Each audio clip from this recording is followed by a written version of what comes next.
Hello Runeterrans, and hopefully welcome back. For today's video we are continuing my playthrough of Saltwater Scourge, and if you did not watch yesterday's video, we are quickly approaching Azir, who appears to be our mini boss for this run. We do have one more encounter before we run up against Azir, and so I think we're going to go ahead and take care of that.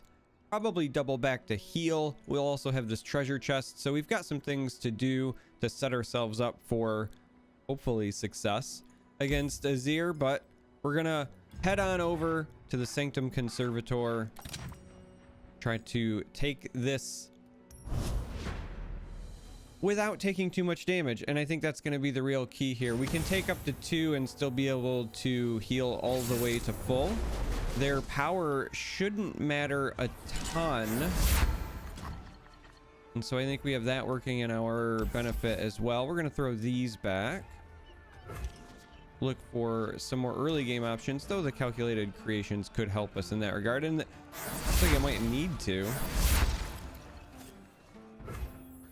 Nice top deck for us with the cutthroat here.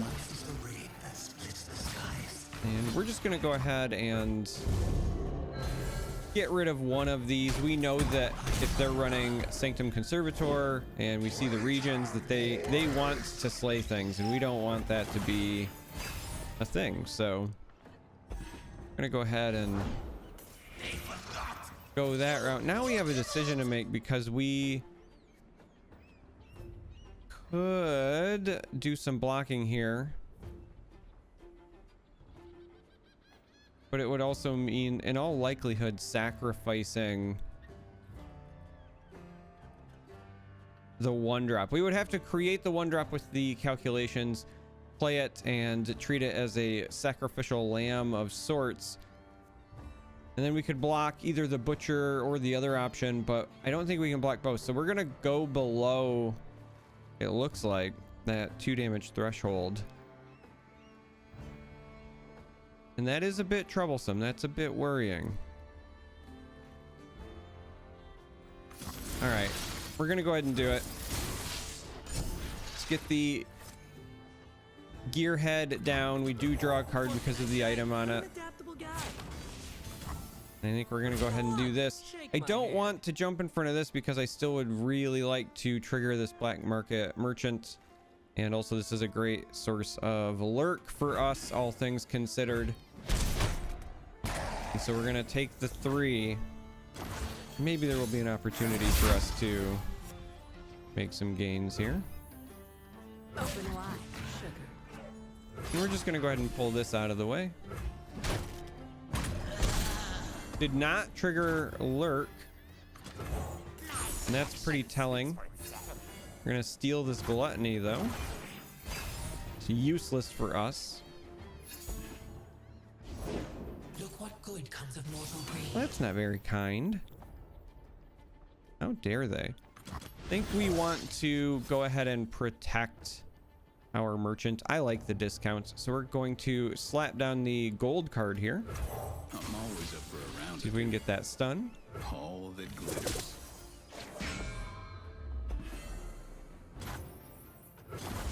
And it does in fact get us the stun, and the stun is great because, again, this can then turn around and maybe get us some value there. I would like to pilfered goods here, and so I don't think playing the Vi quite yet makes sense, though we are approaching when that would be nice. I'll be quick. And all things considered, this is just going to be an open attack. I'd like to push this damage. Again, we're trying to get out of here without taking too much damage ourselves anyway. Pilfer some goods. This also creates a Toro, which is very good for us. We can go ahead and play a Reaper as well. And we could play the Sand Spinner. I kind of want to bank the mana, though, because this Vigor is nice. It draws us a card, which helps with the Twisted Fate game plan. And it also allows us to maybe keep something alive. Sacrifice for a greater cause. And they are going to continue to chain these into a Ravager, huh? And now is the time to play the Vi, because defensively we have the opportunity to level her up here. I think that's the way to go. And now it just becomes a question of what do we want to sacrifice. I think we're gonna do this. We might as well. Can't save here. Well, actually we can if we order it like this. Not that I think it's really important to do so, but we do actually have the opportunity to go this route and save our merchant. And I want to do it just because our merchant has been so kind to us. The Vi does level up here, which is great. We're moving on. Their Conservator is only about halfway there, so again, not too much of a concern here. And we should actually be able to finish the game here, even with Twisted Fate not leveling up. We've got plenty of potential ammo, if you will. So we can go ahead and have this pull here. We can even have Vi pull one of these. But the real key here is this Vault Breaker, because they can block something here. And they will. So they are looking to Spirit Journey the Vi. And I think we're just going to go ahead and go for it.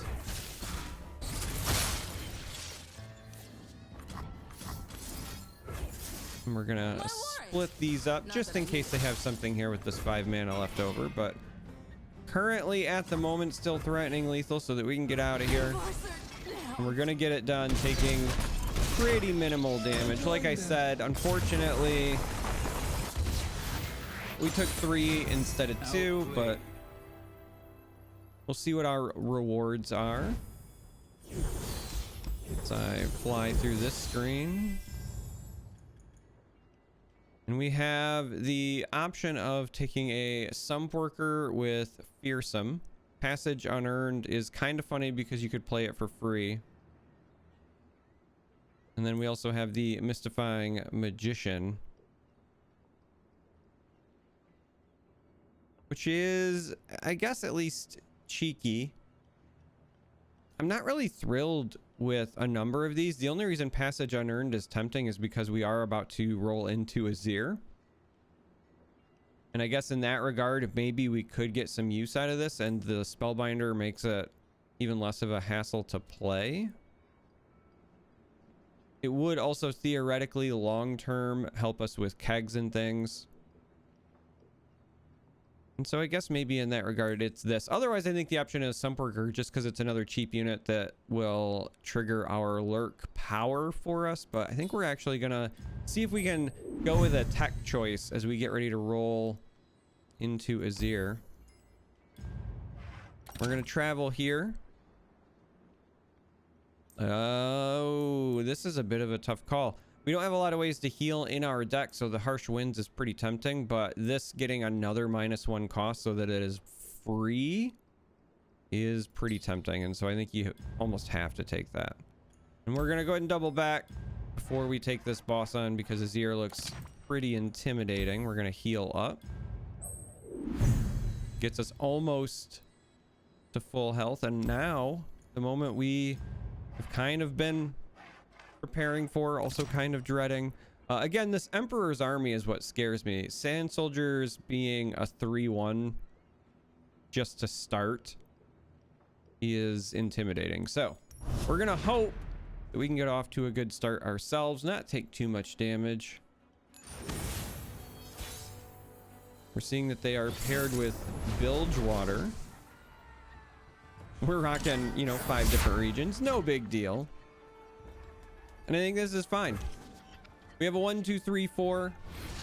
We have the attack token, which is not bad for us. They start with 2 Azirs. So not only do we have to deal with 1, but then that's either going to be the champion spell or we could kill one Azir and then the immediate play another, so kind of spooky. I think we're just gonna pass here.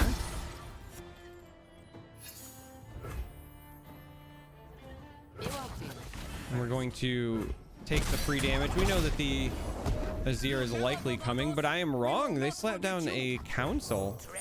Make a bit of a liar out of me. And so I want to take something, but I'm actually considering just passing here because we could play Twisted Fate with a red card into Pilfered Goods this next round. And I think having the spell mana is fine because they're not doing anything that is too aggressive at the moment. Now that's concerning, obviously.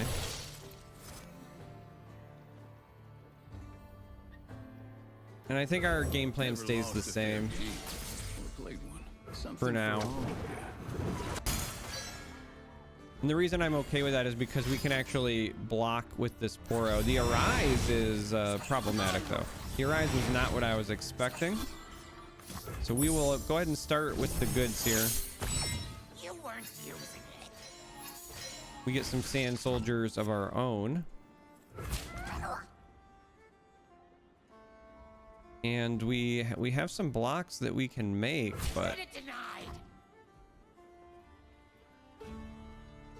we're also not necessarily in a wonderful position. We might have to give up our cutthroat here to prevent some damage. I think that's what we're gonna do.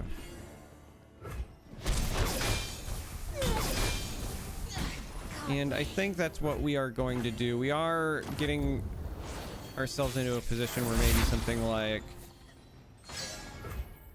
Desert's Wrath can help here, because we're just going to try to go wide enough. Bask in the sunlight.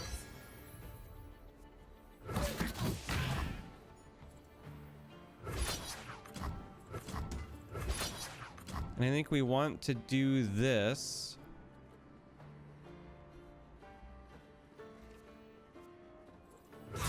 And we actually might have to give this up.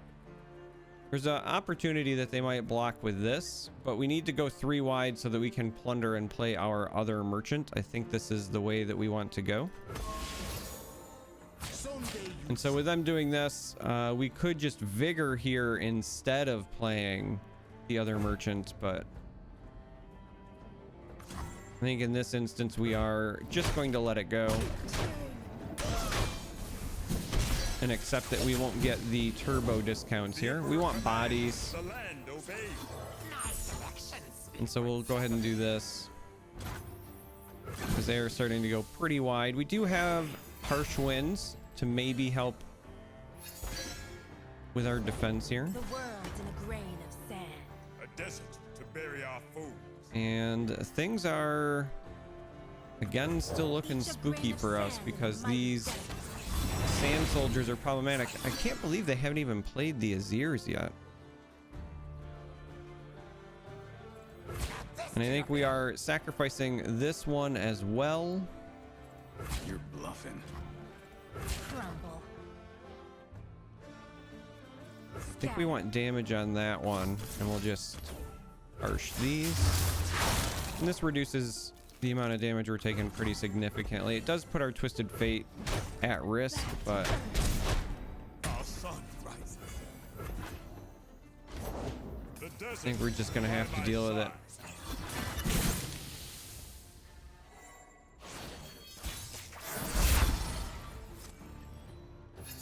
Another suit up here.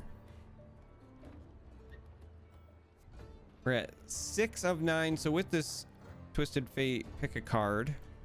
Probably on our Wardens. We should be able to level Twisted Fate up next round as long as he survives here. And we're going to try to get rid of their Sandcrafter because these are proving to be problematic.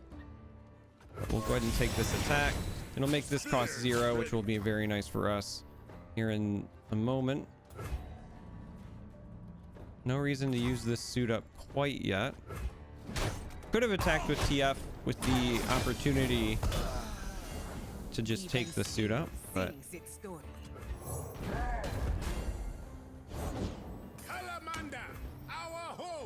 we'll go ahead and I think grant this here, and we'll probably use this suit up on Twisted Fate. So yeah, missed opportunity. We probably should have swung with the Twisted Fate if we were going to do this anyway. But we will get this pick a card in. And we're going to be enjoying some leveled up Twisted Fate goodness. Which is where we want to be, I think. As long as we can get to the point where we can trigger red card mid-combat. And that allows us to deal with the sand soldiers effectively. I think that's exactly where we want to be. Now they're turning on an awful lot of stuff here. We're going to go ahead and start with a gangplank. In large part because I want the keg for the red card. For some extra options, but also it's a nice big 5/5 body. Gangplank's close to leveling up as well, so it'll be great for an open attack potentially. Now it's time for yours.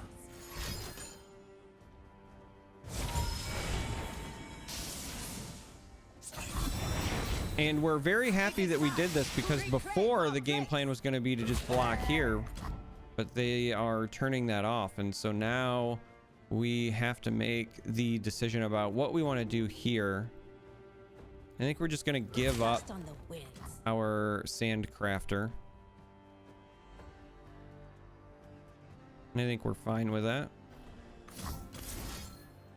And so if we do something like this, they do have 2 mana left. This should give us a board wipe. Lets us save the gangplank while leveling it up. Twisted Fate's still there. I like all of this. I'm a people person. I am reborn of salt and brine. I think we're at the point where we can manage this. We've done a great job against this mini boss. It was a little bit scary early on, but leveled up gangplank and leveled up Twisted Fate against decks that want to go wide just feels very oppressive. We're gonna do this to make sure the gold card triggers, because that also means gangplank will remove that when we take this open attack. And we should have this wrapped up. Barrels, explosives, an era of prosperity. And yeah, we're actually just still gonna pull with the sapling just to maximize it. Could have been fine with this as well, because if this blows this up, the overwhelm does it fully. So I guess in theory we push 2 more damage if we don't do it that way, but we had plenty. And so that was a very successful boss fight. Actually alleviates my fear. We don't know what the nodes are after, and I was concerned that if we took too much damage and there was not a healing node, we could be in for a bit of trouble, but we navigated that pretty well. And now we're faced with a choice. I think this just kind of has to be gangplank. Not only is it a good item, but gangplank is easily the most useful of these options in our list. The temptation is here because of healing potion. Being able to heal your nexus for 5 is great. I just don't see many games where we're actually going to go a distance where 20 cards is a reality. So I think gangplank is our choice. And there is in fact a healing node, but I don't believe we're going to need it quite yet, though we do have a very tough battle in front of us. And now we have yet another decision to make. So we get to choose an item for gangplank or Vi. And Atma's Reckoning is an interesting choice, specifically with Vi, because you could, in theory, level her up immediately upon playing her if she's already got the 10 attack power, and then also get to swing with her. However, I'm usually a big advocate for anything that is cost reduction in these. And getting something like a Gangplank that's already now a 6/8 Overwhelm for 4 mana, and we're going to have multiple copies, feels really good. So the fact that we can do this, I think that's where we want to go. Yeah, we haven't, I think, fought anything that was a level 5 encounter yet. But I don't think it's enough to heal for just 5 health. So we'll probably go into this with just the 25 health. But first, let's come over here. We have an opportunity. We could capture this, or we could let it go free. If we capture it, we also, it looks like, get gold. And obviously we get the narwhal with the item. So we would have a 2-cost 4/3 elusive. And it does have vulnerable, but it's likely trading with whatever runs into it. The other option is we could take the experience, but we also end up with Jack the Winner, who already has 1 item and would be gaining quick attack as well. And so this is kind of a tough call. I think both these are great, but I think I want to go with the narwhal. And the only reason I want to do it is because we really like having ways to trigger plunder, because we went hard on the merchants. And so access to the elusive keyword is a pretty big deal. And so I think this is what we are going to do. I think I'd prefer the experience, but as far as our deck goes, I think this is better. And now we're going to take that risk. The first ally you summon each round gets elusive. So this is, of course, their power. So they're going to keep playing elusive units, and now I'm glad that we played that narwhal even more. Or not played it, but obviously picked it up. That was our choice of play, if you will. And we're going to take on our toughest fight yet.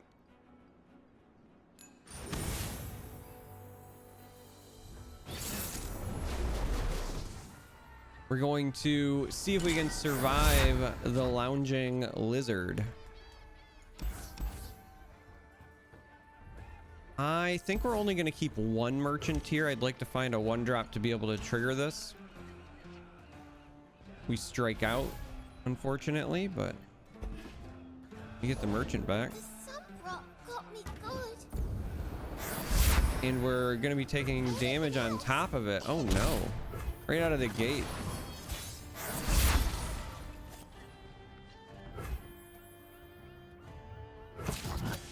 We could pull this, but I want to try to be sneaky and see if we can get this plunder, and we do. And then they end up losing that unit anyway. So overall, really a big fan of what's going on here, because not only do we get the merchant play. Oh, that's tempting just because it's a window to play it, but I think this is the more important option.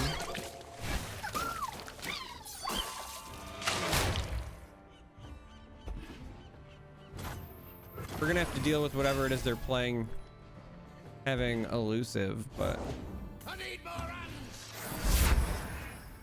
we catch a break because they played officer. Token is technically what comes into play first.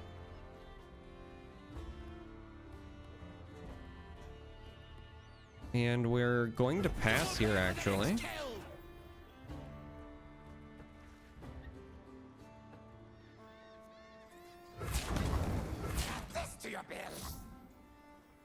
And we're going to go ahead and do this. This leaves us with 1 mana, but we save our merchant. Unfortunately, we lose this here without getting too much value, but we're trying to mitigate damage, I think. Stretch as far as we can with the resources we have, but we're doing it this way because when we do this, if this triggers, then we still get a merchant into a goods again. We could wait till post Twisted Fate if we really wanted all this card draw, but we're, I think, going to be saving this for a red card or a gold card, depending on what they play next round, because again, we have to deal with all these elusive units, and so we're likely to just get better benefits from doing it this way. We also might roll an elusive Toro here. Goes to a good cause. Me. We're not so lucky.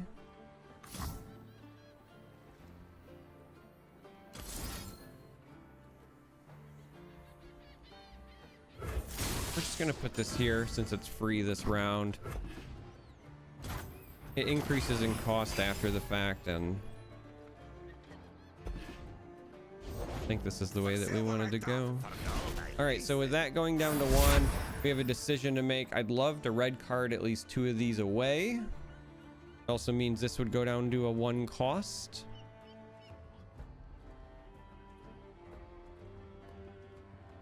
They could still play more here as well, and so with our 1 mana left over that we would be using on stuff anyway, I think we wait on this and we go this route just to go wide. We're still able to play Twisted Fate after the fact if we want to, and yeah, this is much better. Gold card stops 3 damage, but red card does a lot for us here as well.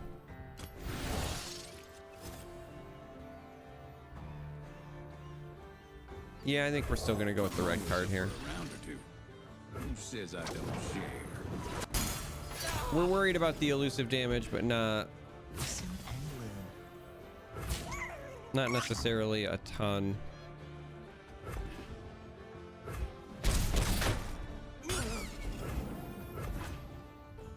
We're gonna have the sapling pop up for us as well here. Not again.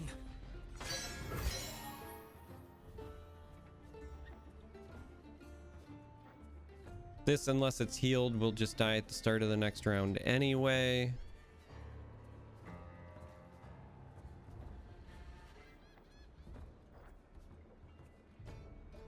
I think we're gonna take a shot with this gambler, because I don't think we're gonna be playing this Toro or likely the Wave Rider. That's right. Trying the high stakes table, huh? We're gonna get a lot of benefits combining that with Twisted Fate, however.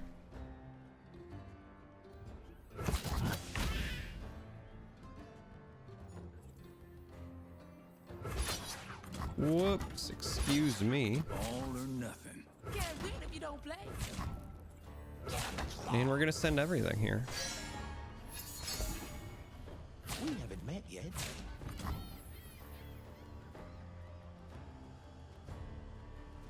We are able to save our units, and so I think we're going to. This will also draw us yet another card. We're also going to get some value out of this burble fish as well. We're slowly working our way toward Twisted Fate triggering. Just pretend I'm not here, right?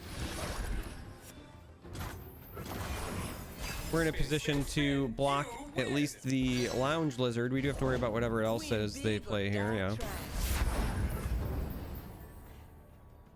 So that's fair, but we do have yet another Wave Rider, and we can just, I guess, sacrifice this unit in favor of giving ourselves yet another elusive blocker.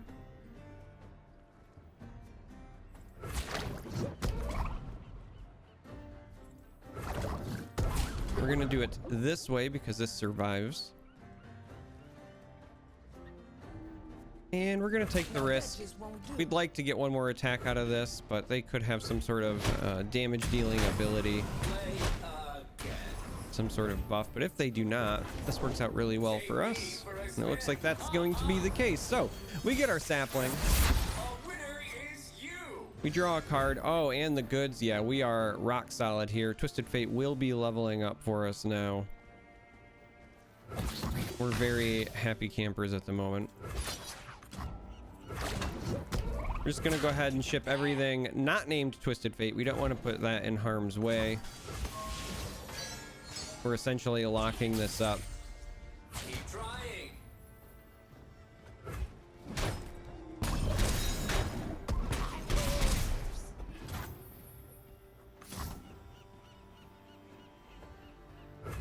We're gonna go ahead and take the nab route here.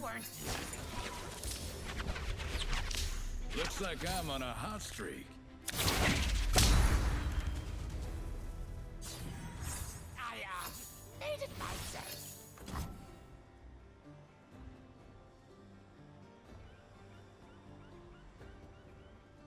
And we're in an interesting position because if I would have played Gangplank first, we actually could have won right now. But now I don't have a way to keep the keg, unfortunately. And so that's a whoops, gang. That is not how this is supposed to go.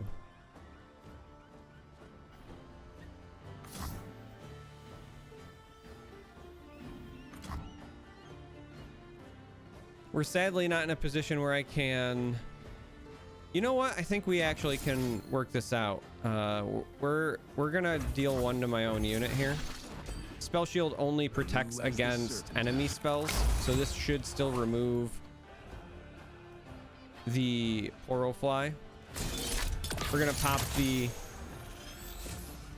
blue card only, but this will allow us to then play the Gangplank, which should come into play before the red card triggers. And so there's the keg, and once the red card triggers, that will be the end of it.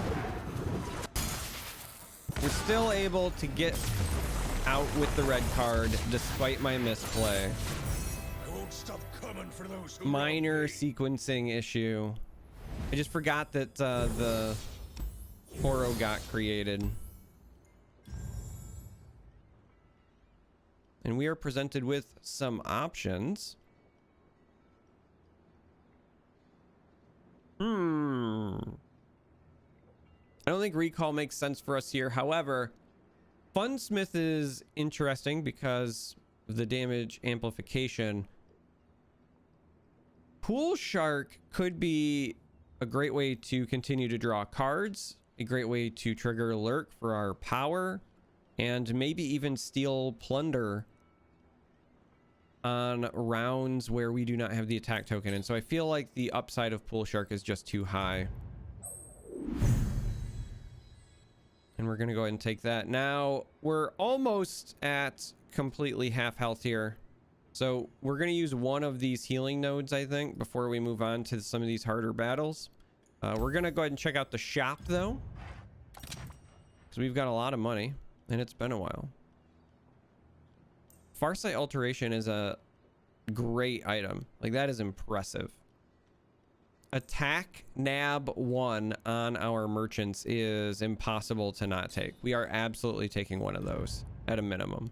We might just have a deck full of only merchants at this point, because that's just silly. Let's check the bottom shelf options. Regen on Clump of Wumps is not necessarily great. Blue Sentinel is ho-hum. Go Get It with a Forbidden Idol has a lot of potential as well. Getting that down to costing 2, but again, being able to abuse that with our merchants just feels silly to me.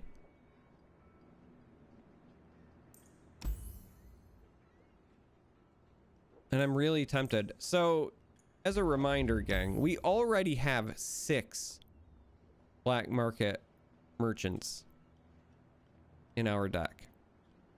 It's 51 cards. So it's roughly like 1 in every 10. I really feel like... Whoops. I really feel like it might be worth it to jam even more of these in. I know that's absurd, but... we're pretty tempted to do so.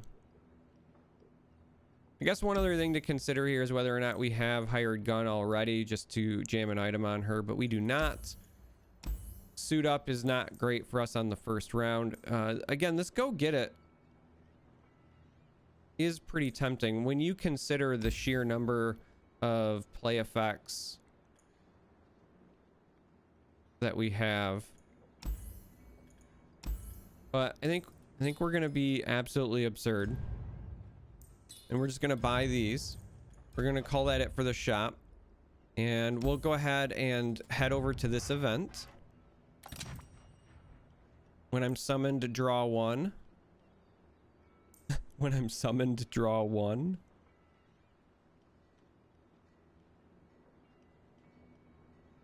Wow. All right, we're all in on the merchant here. Narwhal, when I'm summoned to draw. All of these are when I'm summoned to draw 1 on top of the silly things they do. We'll take the narwhal, sure. We're gonna just keep going when I'm summoned to draw 1, sure. Wow, I guess we can just keep doing this when I'm summoned to draw 1. Oh, I'm at the point where I'm going to be overdrawing with every one of these merchants. I don't think we can keep going. I think we have to stop there. So last thing we're going to do is we're going to go travel to this node, utilize the healing for this one, but save the other one. And we're now at a full 30 health before we get to take on some of these more difficult encounters. And so this is where we are going to end today's video. Again, I've been trying to just do 3 encounters to keep these at a reasonable length. I think this one might be the longest one so far, but we did have the mini boss and we had a lot of what I'll call like general maintenance encounters between the shops and the events. Looking ahead for the future of the series though, I only see these 3 encounters and then 1 encounter there. This is not got a number next to it, so I don't believe that is one either. So depending on how fast these 3 go, we will either do these 3 and then end on the final 2, or I might split it up and do 2 on the next one and then finish. But we're looking at likely 2 more videos in the series to close things out. If you've made it this far in this video, and if you've been watching the whole series, as always, I appreciate you. Thank you for watching. Really means a lot to me. And until next time, may you walk on warm sands.